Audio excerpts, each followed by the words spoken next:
Hi, it's me again. Have you heard of climate change? Right now, at this very minute, we are living in what is essentially a climate crisis. And what I mean by that is atmospheric CO2 levels are rising. Currently, we're sitting at about 405 ppm, which is parts per million. Last time the CO2 levels in the atmosphere were this high was 3 million years ago, which was around the time turtles came into existence. Since the beginning of the industrial era, CO2 levels have been on a constant increase.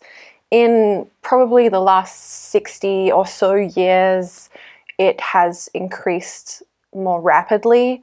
And as of about 2015, we've been going up about 3 ppm every year, which is a lot. And this is bad because the Earth is warming. CO2 is a naturally occurring compound. It is a byproduct of respiration. So when we breathe in oxygen, we release CO2 into the atmosphere, which in that natural production is not a problem. It is the unnatural production that is the problem. CO2 is an exothermic compound, meaning that when it is produced, it releases heat. This mass production of heat causes a myriad of issues, from drought to loss of vegetation, but probably the one you've heard most about is the melting of the polar ice caps. And I know people might hear that like the increase of water flow in the ocean might be a good thing because like water's a coolant, right? It doesn't work like that, and it's a real problem for many reasons.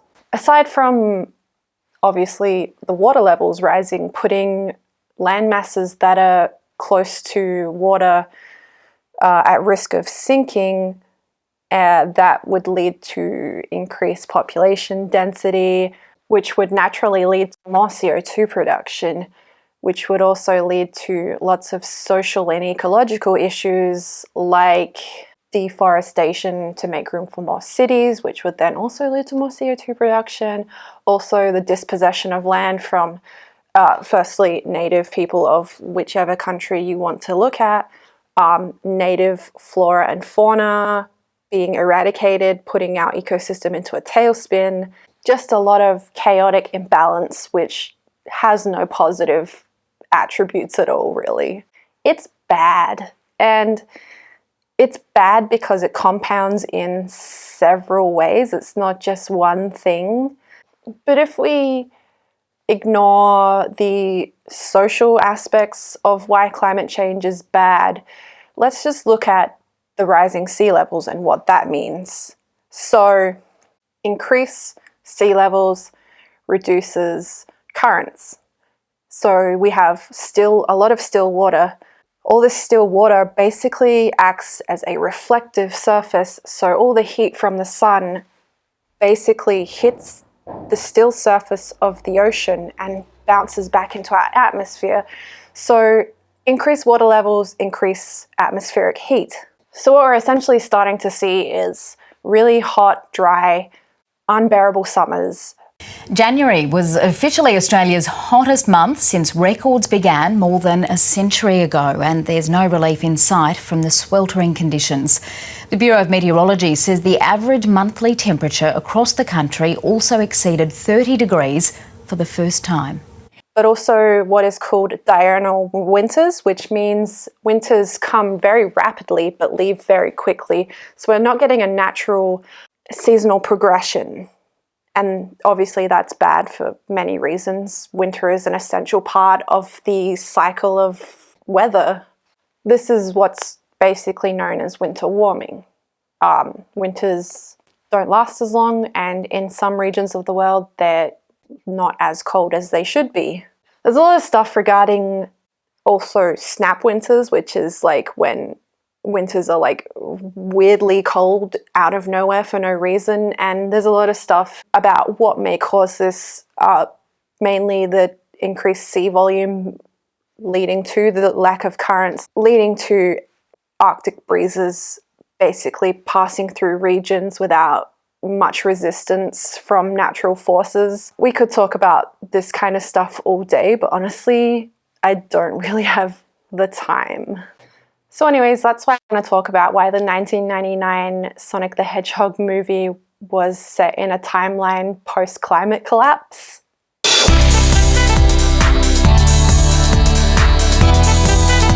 So the Sonic the Hedgehog OVA, or for Western viewers, it was marketed as a movie.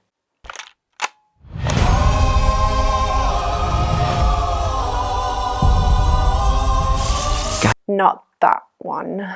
Its runtime is about 55 minutes, so it's not a movie in any measure of what a movie is.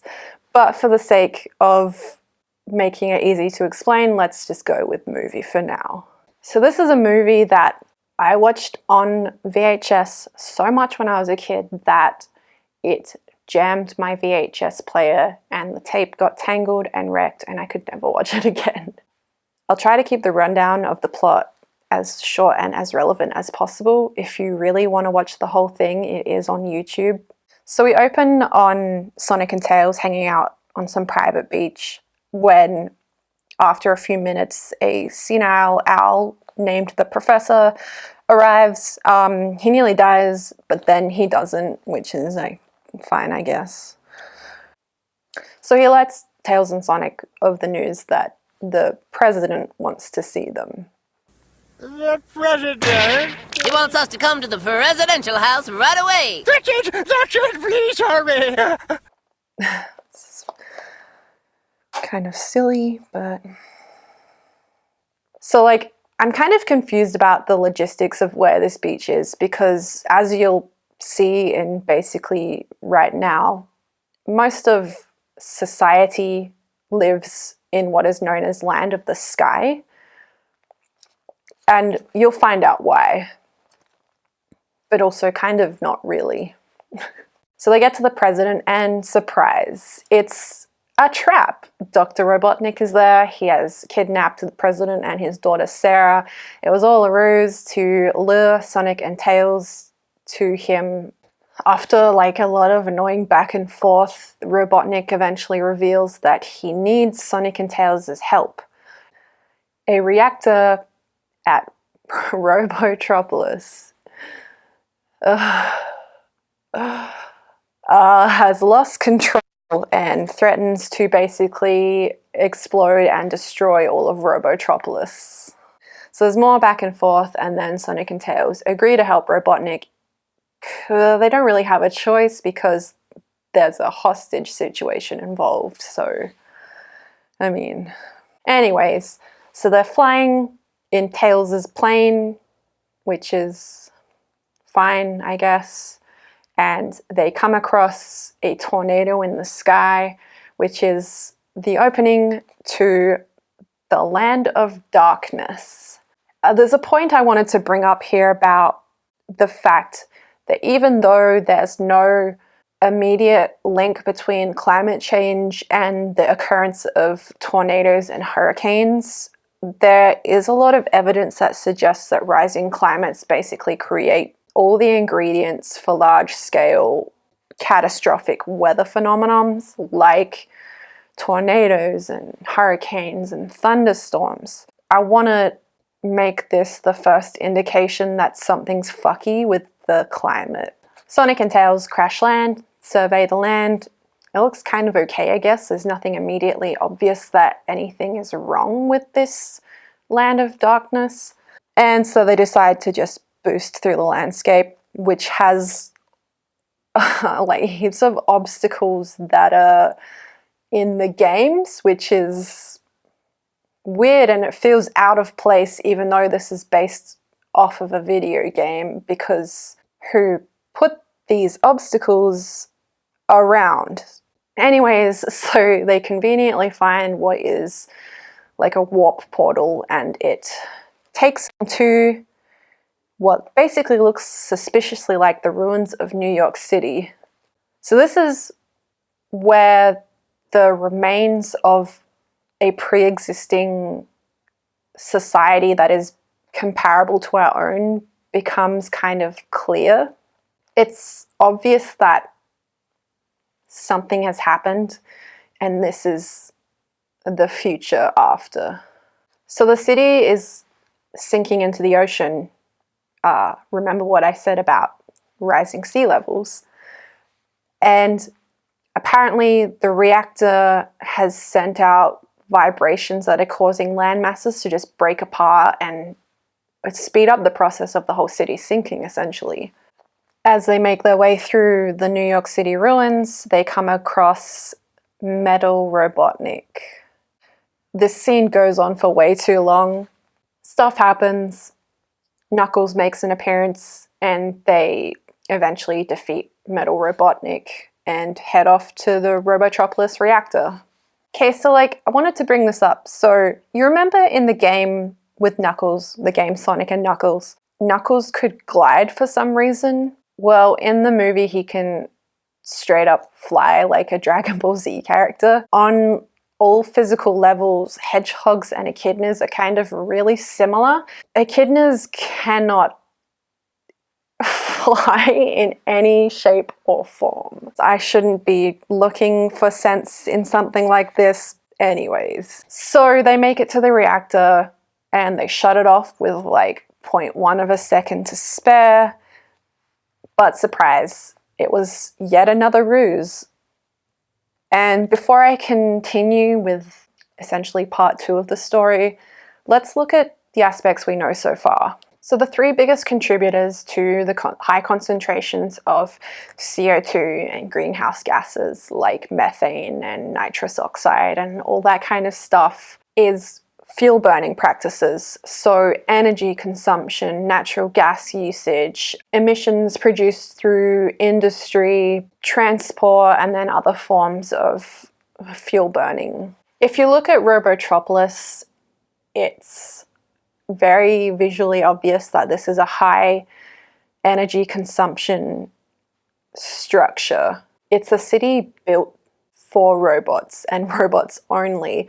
And even though we don't know whether these robots are battery powered or powered through a combustion engine, you can tell straight away that there's a lot of electricity usage going on. I mean, look at how the city instantly lights up the minute the sun goes down. The second largest contributor to greenhouse gases is agriculture, which isn't immediately obvious here since we've got a city for robots who obviously have no use for farming. But we don't know what the sky people are really up to on that aspect, so, that's just something else. The third largest contributor is deforestation and increase of city mass, which, this is a massive urban landscape where, degradation of natural resources is prioritized to make home for robots, I guess. What I'm basically saying is a city built just for robots, not good for the environment, I would assume. Could we say that Dr. Robotnik is some kind of industrial tyrant? It kind of seems like it. What purpose does this facilitate in any way?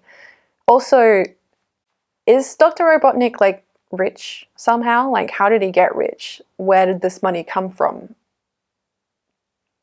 It might be a bit late, but some kind of Dr. Robotnik backstory wouldn't go astray. Could we assume that Dr. Robotnik's industrial greed maybe was a catalyst for the climate collapse? It's possible, but unfortunately we don't really know much about this universe aside from very surface level things that we see Dr. Robotnik do. If you wanted to have a further investigation into Dr. Robotnik as a villain and maybe what his motivations are, I would really recommend checking out H-Bomber Guy's video on Sonic lore, and I'll put the link in the description because the more you think about it, the more an idea of what he wants from the world formulates. Yeah, I may be thinking about this too much, but you know, someone has to. But anyways, let's get back to the movie. So Sonic is strapped into what is essentially some kind of body scan device that is activated when he shuts off the reactor. So shutting off the reactor core causes the entire reactor to collapse, and Sonic falls. Knuckles flies in to catch him because echidnas can fly now. So this big Akira orb thing appears, and something is inside of it. It's a robot that looks exactly like Sonic! It's a robot that looks exactly like Sonic. It came out of that sphere. And it came out of that sphere. Dr. Robotnik's laugh echoes somewhere in the room, and these like weird sparkle flame thingies gravitate in his direction, and it feels very Ghibli-esque. Anyways, that reveals that Metal Robotnik is back yet again. Long story short, he explains that this robot Sonic is an exact copy, and he knows all his moves, and he knows all his secrets, and this is how he's going to destroy Sonic. I'm seeing double here. 4 Krusties! And then once Sonic is gone, he can destroy the land of the sky. His motivation to do this is never clearly explained. I guess because he's a mad scientist, he wants to murder. Despite like having this entire land below the land of darkness where he can do whatever he pleases, it seems, and no one controls or regulates his actions with any consequence. Yeah, that's a part of the narrative you don't want to inspect too much. Also, Hyper Metal Sonic, yeah, that's his name, uses a jet engine. I guess it's to match the speeds of a hedgehog, but has like unprecedented amounts of torque.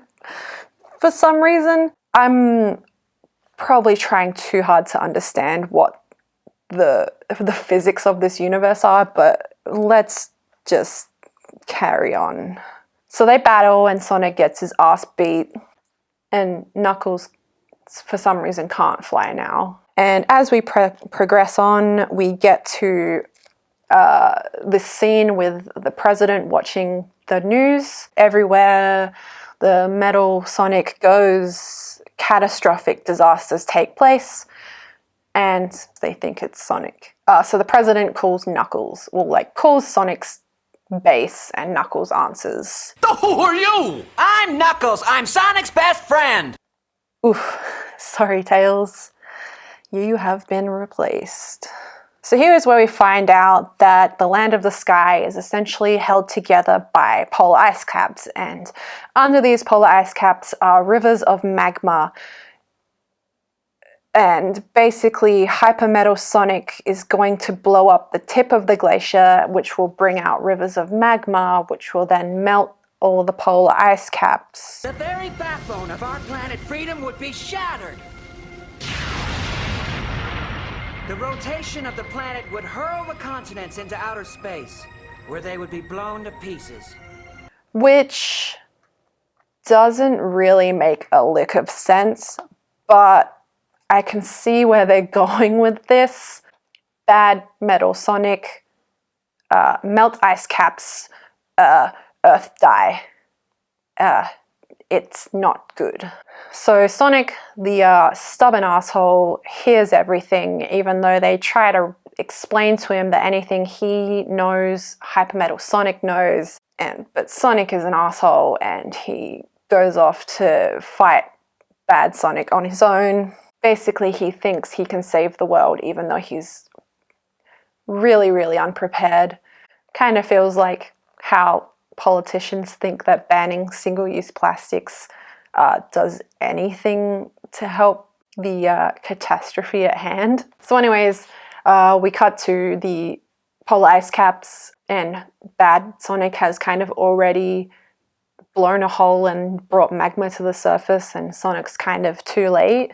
And Sonic just like immediately goes straight to find the robot boy, and they go to punch on, and he doesn't even take notice of the bad thing that's happening. What? This world isn't big enough for both of us and one of us has to go? Well, I agree. You might know everything I'm going to do, but that's not going to help you since I know everything you're going to do. Strange, isn't it? I fucking hate that line so much. I know I've talked a lot about the creators of Sonic clearly not knowing what an echidna is, but Knuckles rocks up and just kind of starts diving in and out of the crust of the earth and creates this channel for the magma to flow away from the ice caps. And he's also flying again. So anyways, Knuckles and Tails do most of the world-saving part, and then the idiot president flies his vehicle straight into the glacier and it catches fire, so they divert the magma and then the fucking president just causes another issue. Mr. President! Fuck. This bit is so fucking funny. Oh. Fuck. So, fuck. In like this really weird twist of fate, Bad Sonic saves the president and the old man who's also there for some reason. And then he just like straight up gets taken out by a steel beam or like a fucking bit of ice. And he falls down to the crust where he has brought up magma. And Sonic, for some reason, feels a sudden need to go save him. And it's a very heartfelt scene, but it doesn't make sense because there's been no step between this is a bad robot and this robot is actually my friend. There was no AB equals C section here, so it's just weird. There is only one Sonic.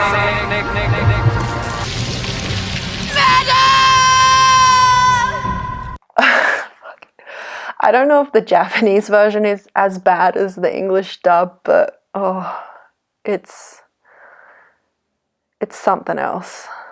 So anyways, catastrophe avoided. Robotnik has like his evil man monologue, and then he gets blown up by one of his own missiles that he had shot out at Tails earlier in the film, and he blows up and everyone laughs. Oh my god. The romantic tension between Sonic and Knuckles is so palpable in this movie. So that's the movie. At the end of the day, it was friendship that stopped climate change.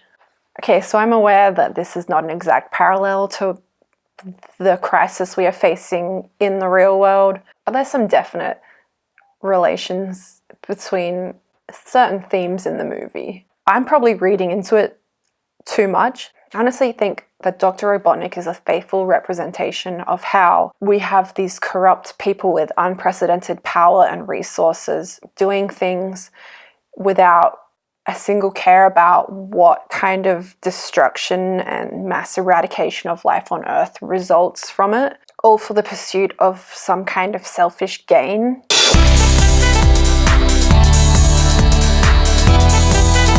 You probably have already heard this before, but a massive majority of the Earth's greenhouse emissions come from 100 major corporations.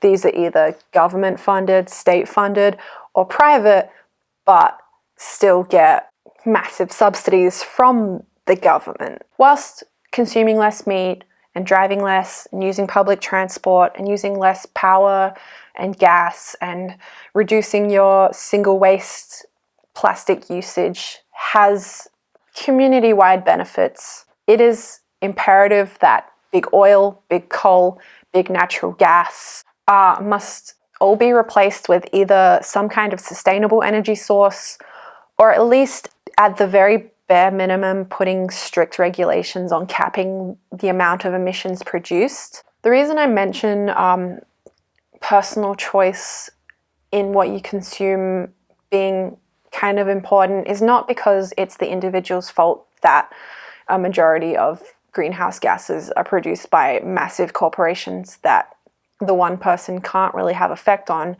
is not to put blame on any one individual, because it is not the individual's fault, but more to highlight that personal choice and having ethical consumption is just something that we should adapt to and should become second nature.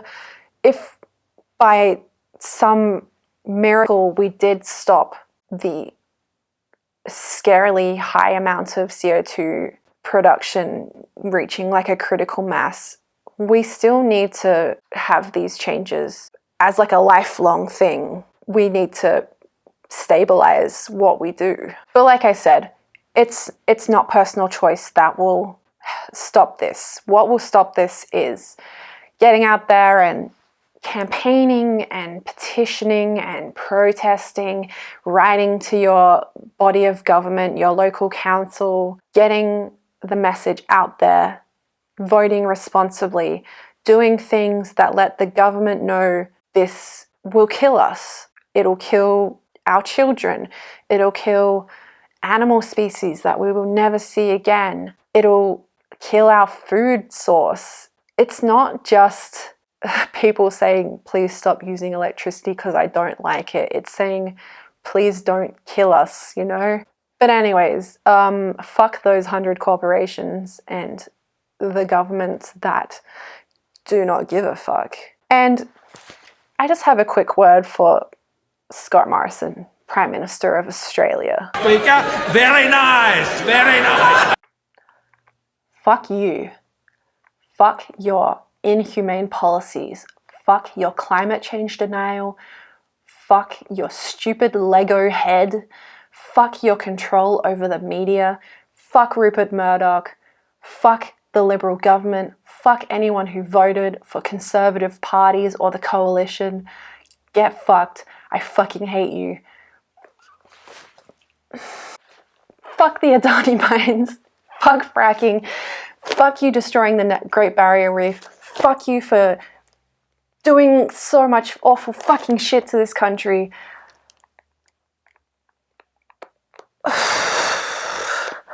Thanks for watching my video. I'll see you next time. I'm too mad to say the rest. Subscribe, I guess, please.